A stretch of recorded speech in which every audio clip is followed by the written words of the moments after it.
തിരുവനന്തപുരത്ത് Venjaramoodu engineering college വിദ്യാർത്ഥിയായ അഭയകൃഷ്ണൻ എന്ന് പറയുന്ന 21കാരൻ ഇപ്പോൾ ചികിത്സയിലാണ്.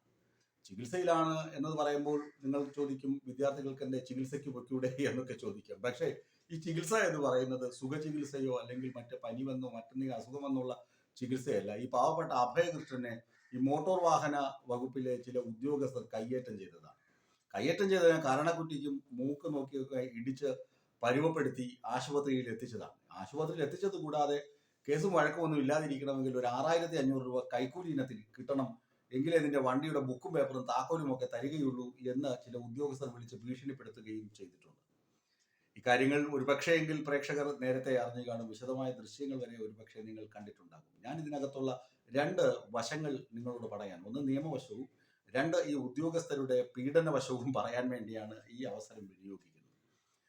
ഹെൽമറ്റ് വയ്ക്കുക എന്ന് പറയുന്നത് നമ്മുടെ സുരക്ഷയ്ക്ക് വേണ്ടിയാണ്. ടൂ വീലർ ഓടിക്കുന്ന ആളുടെ തലയുടെ സുരക്ഷയ്ക്ക് വേണ്ടിയാണ് ഹെൽമറ്റ് ധരിക്കണം, അല്ലെങ്കിൽ ഹെൽമറ്റ് നിർബന്ധമാക്കിയത്. ഈ ഹെൽമറ്റ് കമ്പനികളും വേറെ ഏതെങ്കിലും സർക്കാർ ഏജൻസികളും തമ്മിലുള്ള ധാരണ എന്നൊക്കെ പറഞ്ഞ് പണ്ട് കാലത്ത് വാർത്തകൾ വന്നിട്ടുണ്ട്. പക്ഷെ അതൊന്നും യാഥാർത്ഥ്യമല്ല. അങ്ങനെ എന്തെങ്കിലും യാഥാർത്ഥ്യം ഉണ്ടെങ്കിൽ തന്നെ ആ കാലഘട്ടത്തിൽ അങ്ങനെ കൈക്കൂലിയും കുഴയും ഒക്കെ വാങ്ങി അതൊക്കെ കഴിഞ്ഞു. പക്ഷെ ഇപ്പോൾ അത് സുരക്ഷയ്ക്ക് വേണ്ടിയാണെന്ന് നമുക്ക് ഏവർക്കും അറിയാം. ടൂ വീലർ സഞ്ചരിക്കുന്ന എല്ലാ ആളുകളും, അതായത് പുറകിലിരിക്കുന്നയാളും മുന്നിൽ കുട്ടിയാണെങ്കിൽ അല്ലെങ്കിൽ കുട്ടികൾ ഉണ്ടെങ്കിൽ 4 വയസ്സോ 5 വയസ്സോ കഴിഞ്ഞതിന് ശേഷം ഹെൽമെറ്റ് എന്നാണ് നിയമം. ഈ നിയമം നമ്മുടെ സുരക്ഷയ്ക്ക് വേണ്ടിയാണ്. അപ്പോൾ ഹെൽമെറ്റ് വയ്ക്കാതെയാണ് ഈ അഭയകൃഷ്ണൻ കഴിഞ്ഞ ദിവസം രാവിലെ വീട്ടിൽ നിന്ന് കഴക്കൂട്ടം വെഞ്ഞാറമൂട് ബൈപ്പാസ് വഴി ബൈക്കിൽ പോയത്. കോളേജിലേക്കുള്ള യാത്രയായിരുന്നു. അല്പം ധൃതിയിലായിരിക്കാം ഒരുപക്ഷെ പോകുന്നത്. അപകടമുണ്ടായാൽ പരിക്ക് തലയ്ക്ക് പറ്റുമെന്നതിൽ യാതൊരു തർക്കവുമില്ല.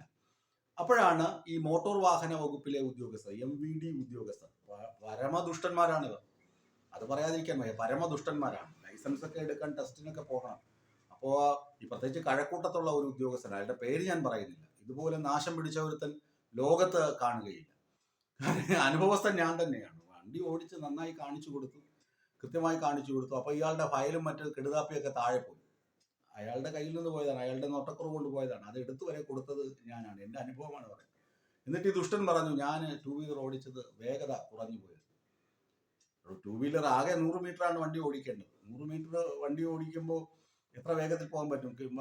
ഒരു 40 കിലോമീറ്റർ 50 കിലോമീറ്റർ വേഗത്തിലൊന്നും വണ്ടി ഓടിച്ച് കാണിച്ചു കൊടുക്കാൻ പറ്റില്ലല്ലോ. അങ്ങനെ വേഗത കുറഞ്ഞു പോയി എന്ന് പറഞ്ഞ് എനിക്ക് ആദ്യത്തെ ടെസ്റ്റിൽ ലൈസൻസ് എടുക്കാൻ പറ്റിയില്ല. പിന്നെ രണ്ടാമത്തെ തവണ ഞാൻ പോയാണ് അത് ക്ലിയർ ചെയ്തത്. അന്ന് ആ ദുഷ്ടനായിരുന്നില്ല ഉദ്യോഗസ്ഥൻ, വേറൊരു ഉദ്യോഗസ്ഥനായിരുന്നു. ഞാൻ ഈ ദുഷ്ടനെ കുറിച്ച് പറഞ്ഞത്, ഈ ദുഷ്ടൻ പലർക്കും അങ്ങനെ കൊടുത്തിട്ടില്ല. പൈസ നേരത്തെ കൊണ്ട് കൊടുത്താൽ മാത്രമേ ലൈസൻസ് കൊടുക്കുകയുള്ളൂ എന്നാണ് ഞാൻ പിന്നീട് അന്വേഷിച്ചപ്പോൾ മനസ്സിലാക്കിയത്. അയാളുടെ പേരൊന്നും ഞാൻ പറയുന്നില്ല. അപ്പോൾ കഴക്കൂട്ടത്തുള്ള ഈ ഉദ്യോഗസ്ഥരൊക്കെ കൂടി നിന്ന് ഈ ചെറുക്കനെ തടഞ്ഞു. ഇവൻ ബൈക്കിൽ പോവുകയാണല്ലോ, ഇവൻ ബൈക്ക് ഒന്ന് സൈഡാക്കി. അപ്പോൾ തന്നെ പുറകെ വന്ന് 4-5 ഇടിയും അടിയും.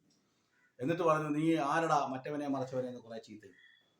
അടിയൊക്കെ കൊണ്ട് ചെറുക്കൻ, എന്താണ് ഈ പയ്യൻ എന്താണ് സംഭവിക്കുന്നത് പോലെ അറിയുന്നതിന് മുന്നേ തന്നെ അടിയൊക്കെ കിട്ടി. എന്നിട്ട് വണ്ടിയുടെ താക്കോലും ഊരിയെടുത്ത്, എന്നിട്ട് ലൈസൻസ് ഒക്കെ പിടിച്ചു വാങ്ങി. എന്നിട്ട് നീ വീട്ടിൽ പോക്കോ എന്ന് പറഞ്ഞു. ഇവൻ കരഞ്ഞുകൊണ്ട് അവിടെ നിന്ന് തന്നെ അമ്മയെ വിളിച്ചു. അമ്മയുടെ കാര്യം പറയണമല്ലോ. അവൻ അമ്മയെ വിളിച്ചു എന്ന് പറയുമ്പോൾ തന്നെയാണ് ആ പയ്യൻ മാന്യനായിരിക്കണം, അല്ലെങ്കിൽ മാന്യനാണ് എന്ന് നമുക്ക് മനസ്സിലാകുന്നത്. രക്ഷിതാവിനെ വിളിച്ചു പറഞ്ഞില്ല. അമ്മയെ വിളിച്ചിട്ട്, ഇങ്ങനെ ഒരു സംഭവം ഉണ്ട് അമ്മ, എന്നെ ഇങ്ങനെ വണ്ടി പിടിച്ചു, ഹെൽമെറ്റ് ഇല്ലാത്തത് കൊണ്ട് തടഞ്ഞു വെച്ചു എന്ന് പറഞ്ഞപ്പോൾ അമ്മയോട് ഫോൺ തട്ടിപ്പറിച്ചിട്ട് അമ്മയോടും കുറേ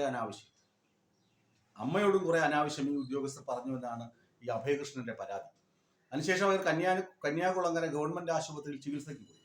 കന്യാകുളങ്ങര ഗവൺമെന്റ് ആശുപത്രിയിൽ ചികിത്സയിൽ ഇരിക്കുമ്പോൾ, അതായത് ആ സമയത്ത് മൊബൈലിലേക്ക് ഈ ഉദ്യോഗസ്ഥൻ വിളിക്കുകയാണ്. വിളിച്ചിട്ട് പറയാം, നിന്നോട് പറഞ്ഞ 6500 രൂപ കൊണ്ടുവന്നില്ലെങ്കിൽ നിനക്കെതിരെ കേസെടുക്കും. എന്തൊക്കെയാണ് കേസുകൾ? എന്താണ്?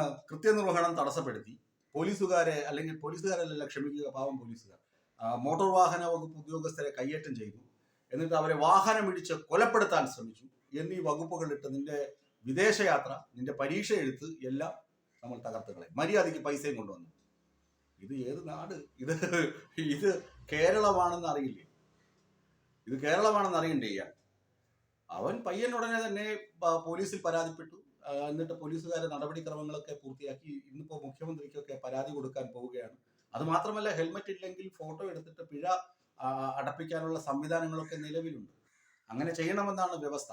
ഇതിപ്പോ ഏതോ ഇഞ്ചിക്കുന്തൻ അവിടെ നിന്നു. ഞാൻ നേരത്തെ പറഞ്ഞ പോലെ ഏതെങ്കിലും ഞരമ്പനും ഇഞ്ചിക്കുന്തനുമായ ഏതോ ഒരുത്തൻ ആ ടീമിൽ ഉണ്ടായിരുന്നിരിക്കണം. അവനാണ് ഈ പോക്രത്തനം മുഴുവൻ കാണിച്ചത്. ഏതായാലും ആ വിദ്യാർത്ഥിയോട് ചെയ്തത് വളരെ മോശം സ്വഭാവമാണ്, മോശം നടപടിയാണ് എന്നതിൽ ഒരു തർക്കവുമില്ല. ഇത് വകുപ്പ് മന്ത്രി ഇടപെട്ട് പെട്ടെന്ന് തന്നെ നടപടി എടുക്കണം. അല്ലെങ്കിൽ നാടൊട്ടുക്ക് വകുപ്പ് മന്ത്രിക്കെതിരെ പ്രതിഷേധങ്ങളും ആരവങ്ങളും ഒക്കെ ഉയർന്നുകൊണ്ടിരിക്കുകയാണ്. അതിനിടയ്ക്ക് ഒരു നല്ല കാര്യം ചെയ്തുവെന്ന് വരും ഈ ഉദ്യോഗസ്ഥനെ കണ്ടെത്തി ഇയാൾക്കെതിരെ നടപടി സ്വീകരിക്കുന്നത്.